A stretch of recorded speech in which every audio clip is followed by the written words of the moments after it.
Fucking GM.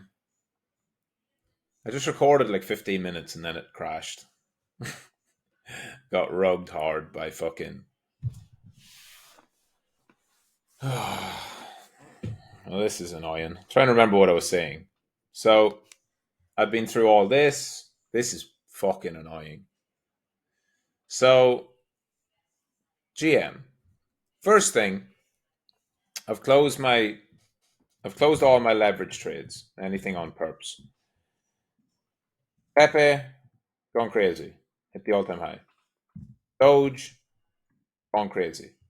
Well, not as crazy. Doge can go higher, but people forget Doge is like a $10 billion asset. Doge is so much harder to move.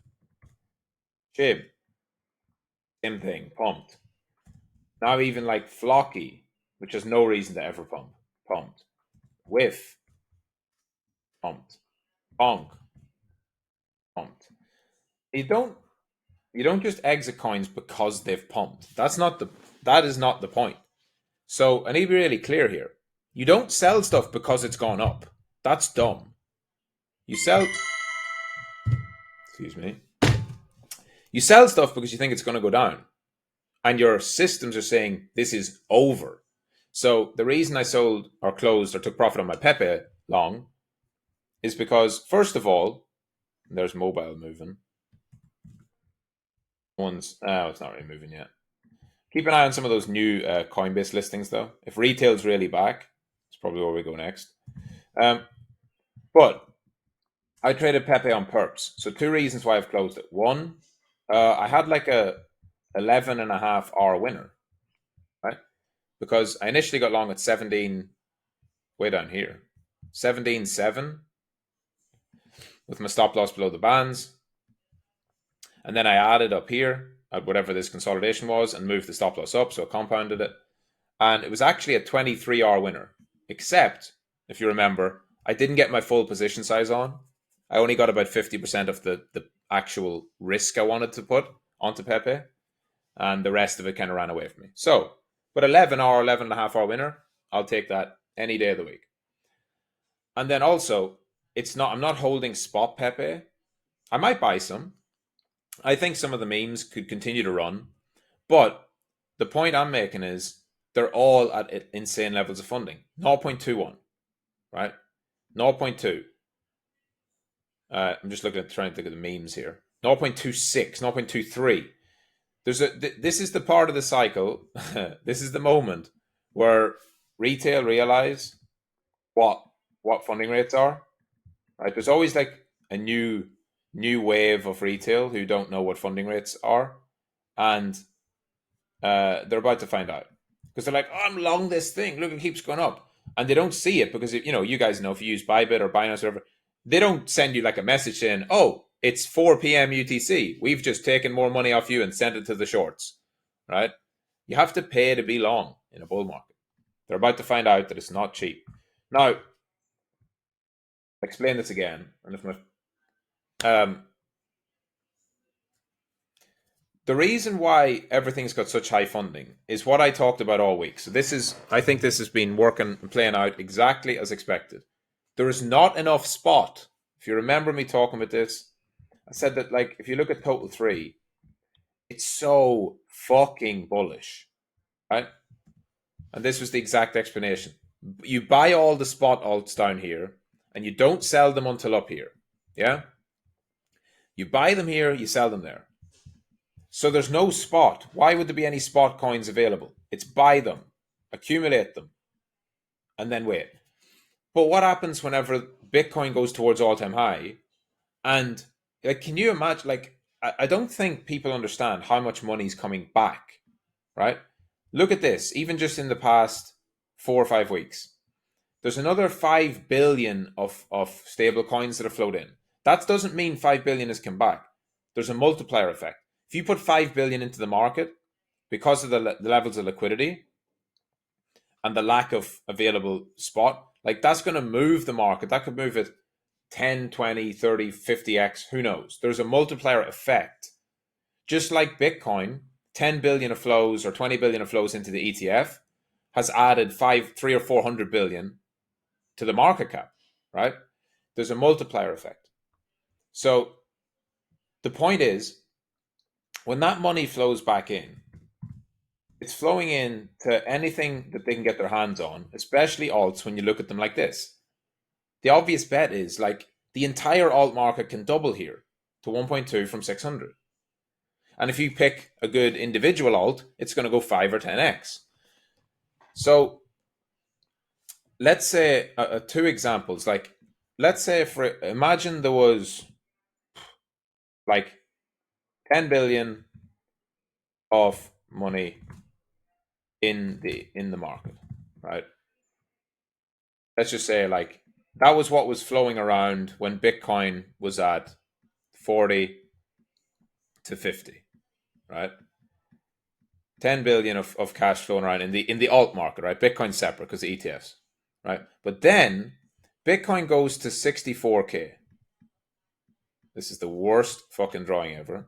This is the only time I need a mouse and not a trackpad. Bitcoin goes 64k. Now, that 10 billion, right? That's still in. That 10 billion's not going to move. They're fucking sitting tight. They're like, cool, we're positioned long on everything for much lower. But there could be as much as another fucking, I don't know, 20 to 50 billion that wants to get in.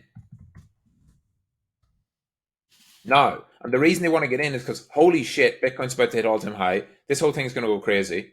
We thought we'd have time to accumulate, or we thought the crypto was going to be slower, but it's not. Shit, we need to get in. These numbers are made up, by the way. There's probably more, right? If you look at the actual, what was the combined? Yeah, the combined is 133 billion of stables. I'm just making these numbers up to show you the difference.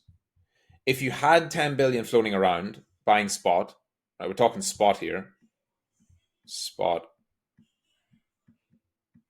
not perps, because we'll get onto perps in a moment. Then all of a sudden, you have an extra double to 5 times as much wanting to come in because they know what's happening next. It's crypto. It's a bull market. You do not want to miss it. The FOMO is absolutely real, guys. Everyone knows. You all know. I know. Everyone's in the market. We all know what it's like in a crypto bull. And we all know that the worst thing you can do is miss it.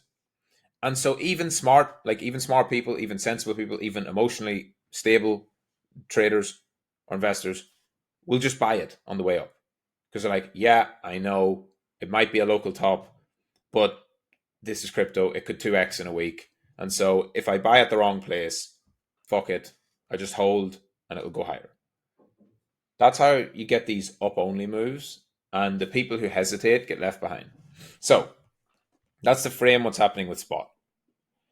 There's so much more money that wants to try and front run because these guys, and also you might think, but why, like, how could this be smart money if they're all coming in buying the top? They're not buying the top because what they're saying is Bitcoin hasn't hit all-time high yet. So when Bitcoin hits 100k, there's going to be another whatever, right? There's going to be another 100 billion who wants to get in. Right, and this is the whole point. We're all trying to front run each other. We've been front running them like crazy because we've been here since the bear market, so we're chilling and printing. They're doing it. These guys are doing it because they think that the next guys are going to come in and do the same again and add even more, which is true. There is going to be more money. It always flows in through VC money, through new funds allocating, through whatever. People taking profit out of Bitcoin and flowing it into alts, all this kind of stuff. So everyone, for right or wrong, everyone thinks they're front running someone else. And that's how you end up with basically no spot coins because they're all getting bought up. And so that's why prices have to push higher because if people want to buy spot, but there's none left, because these first guys, all of us basically, we accumulated all the Akash. We accumulated all the Bitcoin, all the Solana, all the ETH, all the meme coins. For any of you guys holding memes, whatever coins they are, right? And so I've shown this before, but I'll show it again because it's relevant now. You have to look at the liquidity profile. Okay, we'll just look at dog with hat, right? Because that's fucking like a silly one, right? Not silly as in the coin silly, but the volumes. So the highest spot volume is 90 million, followed by 30 million. Also, this is on Gate.io, so it's wash trading. It's mostly fucking bullshit. 30 million on Radium. That's legit, right? 33 million on Radium. That's on chain. Can't be fucked with. KuCoin, 27 million. That's probably roughly about right as well. Right. So, but then on perpetuals. Oh, it's not showing them. It's because it's like 1,000 WIF, isn't it? Yeah, it's hard because of these ones. No. Why is it not showing Bybit? Bybit Futures has it. That's weird. So I'll use a different one for an example. We'll look at Doge.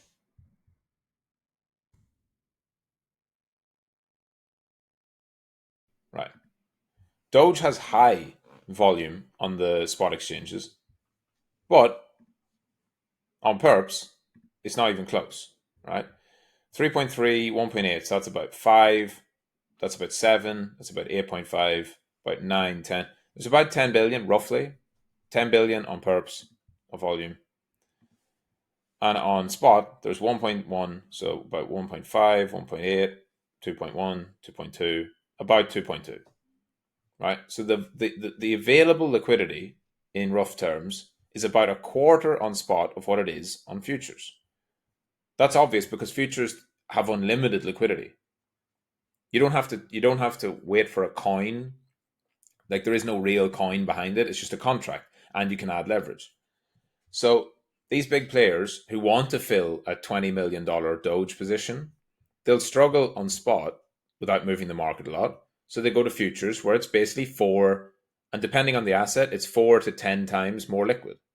Right? Sometimes there's 10 times as much liquidity on perps as there is on spot for some of these coins. So that's what they do. And that's why you see the funding rates dislocate. Because when people buy stuff on perps, or when they're exclusively longing the perps because there's just the spot market's so dry, it will push it up. So it's not a bad thing. I have to stress this. Like, this is not a bad thing. This shows there's so much demand and there's not enough liquidity. That's really bullish. There's loads of demand from people who want to come in. There are not enough spot coins because people don't want to sell them yet because it's early. Why would you sell your Doge, right? Imagine, like, I'm not a Doge fan. I think Doge is the dumbest meme to own because there's just much better ones and newer ones and ones that can grow more. But if you bought Doge and held it through all this, why would you sell it? You would not sell it. You would not sell your actual coins. And so if you won't sell your coins, then somebody either has to pay over the premium for them on spot, or they have to go to futures where they can get filled. That's how you get these insane funding. Now, every time insane funding comes, it sets up the exact same dynamic. The same dynamic, and that dynamic is you have to pay every 8 hours, right? So if you wanted a $1 million Doge position, funding rate currently is 0.2%. That's every 8 hours. So every 8 hours, you're paying 0.2%. That means you're paying $2,000 every 8 hours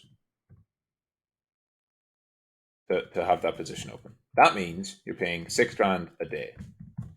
That's excluding the compounding effect or any changes in price or funding.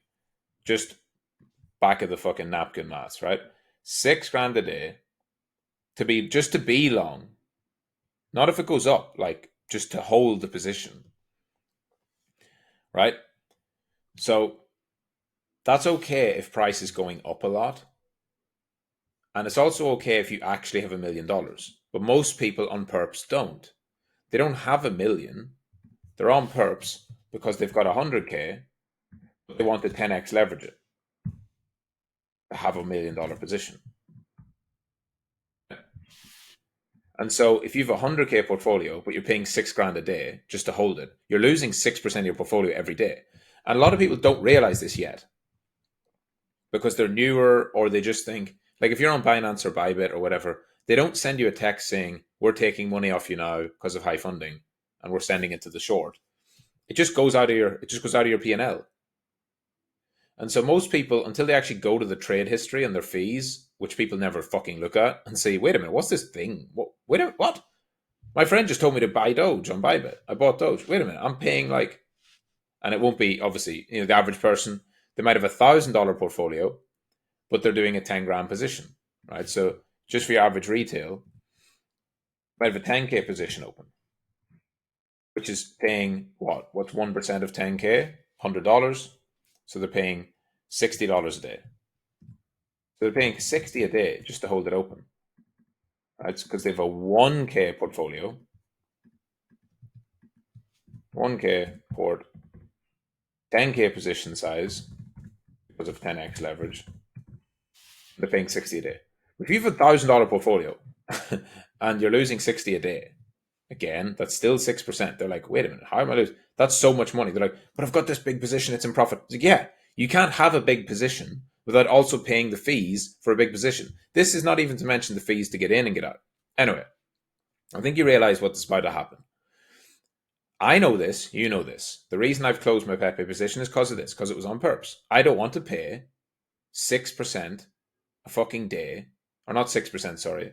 I don't want to pay 0.6% a day, just raw funding, when I don't want to hold that kind of position open and be giving all that money over to the shorts. I got my trade, it went to all-time high, that was the trade I wanted, I took profit. Other people will realize this at different points. The market's smarter, right?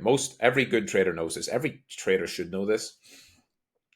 And slowly, they realize, okay, I need to reduce my perp positions because it's just too expensive. And when they do that, they have to sell. They take profit. And as it takes profit, then you have like this cascading liquidation effect. I don't think it's not like, again, I don't think this is a bad thing at all. I think we are finally showing the real signs of life, like we're back here somewhere, or like show a chart that a bit more clean price history, like this is us getting to like here or whatever. It's real animal spirits, right? The volumes are coming back. Funding rates being like this are bullish because of what I just explained. There's billions of dollars that wants to get long and they can't get long, so they have to get long anywhere they can. But the obvious effect of that is going to be the funding gets way out of whack and then people can't stay long, so then you have a drop back. So I've gone back to just being spot long Bitcoin, Akash, Ethereum, a little bit, and a little bit of Solana. And I closed my injective as well because it's got really high funding and it's not moving. But I will look to buy some spot if I think that, let's see how the weekend goes, and if I think that there's coin's going to go higher. Don't know whether it's going to be injective or something else, but I think that injective is well primed to go up. Okay, I don't think it's going to go down necessarily. I think it could just keep grinding up, right? But with high funding, if we get an extended rally, and it can do all that. Now maybe there's a dip, maybe there's a crash to come. I don't know. But in this whole rally, it'll probably be a lot slower. And if so, I'll just look to fill a spot position because I don't want to be paying all the funding on the way up. If I think it's got strong, like the weekly chart looks good, if I think that's going to continue to be strong, I'll just buy spot and hold it. But the perps positions I'd opened, I've taken profit on both of them, and I'm going to wait. It's also a Saturday weekend. When Pepe hits all-time high, that's a signal for me for a pullback because it was the first one to run. Pepe was the first meme to go, and then the rest of the memes started going after. Pepe hit its target. Let's just see where it goes. Maybe it goes higher. Sure, it could. The other thing about these crazy mania phases is that it can go a lot higher. But we've been saying this now since Tuesday or Wednesday.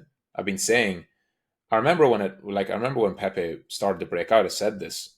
I don't know, it's in here somewhere. Pepe all-time high or something like that. Pepe is like something like straight to all-time high. Where was it? There. On Tuesday, yeah. Tuesday when it was over here. So that was like when price was at like 16, 17, 18.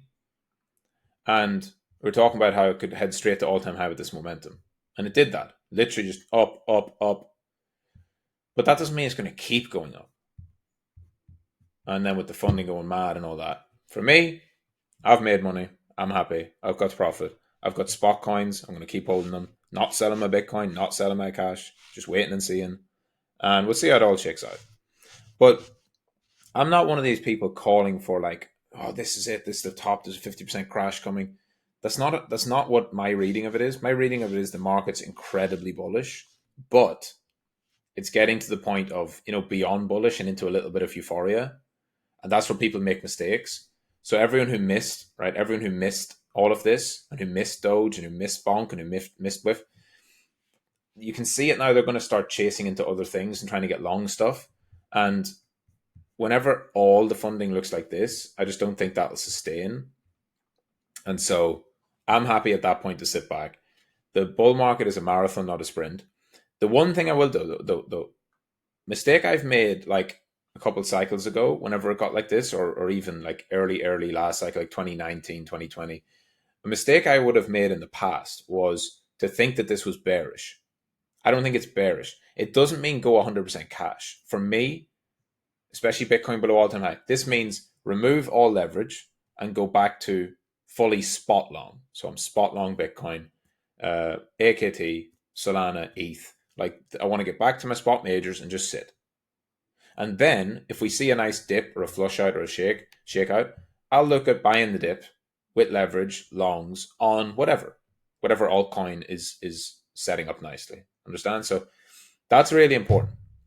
I can't stress this enough. This is not bearish. This can lead to a 20, 30, 40% like leverage flush at some point, but it's not bearish, especially not when total 3 looks like this. You're looking at that and I'm like, this is a great chart. It's doing fantastic. It's going to pull back at some point because it can't just keep going vertical. But I don't think it's going down here. I don't think it's going to zero. I think that it's actually going to go higher and higher and higher. And it's one of these lockout type rallies. But this weekly candle is so strong, right? Where you might get one of these weeks, like you could get something like this red week, where we finish this week strong, then we have a strong shakeout, even just that red path, right? We have one strong red week and it holds, and then that's a dip to buy. I don't know. Let's see. But yeah, overall, doesn't make sense to me for be holding perp positions open paying funding over the weekend. But I'm not bearish. Hope that makes sense. GM.